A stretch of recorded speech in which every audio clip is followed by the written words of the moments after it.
नमस्कार, माझं नाव सिद्धी आणि कुक विथ सिद्धीमध्ये तुमच्या सर्वांचं स्वागत आहे.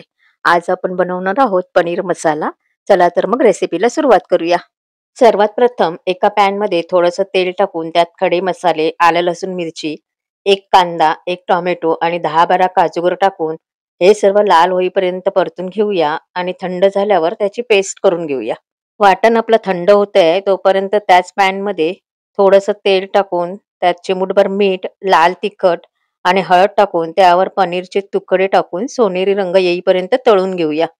आता एका कढईत 2 चमचे तेल टाकूया आणि त्यात ही पेस्ट टाकून मस्तपैकी परतून घेऊया.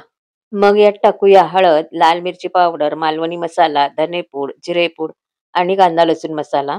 याला आता तेल सुटेपर्यंत परतून घेऊया. मग यात थोडंसं पाणी टाकून ग्रेव्हीची कन्सिस्टन्सी ॲडजस्ट करूया. मग त्यात पनीर टाकूया आणि हे चवीपुरतं मीठ, थोडंसं तूप आणि थोडीशी कसुरी मेथी टाकूया.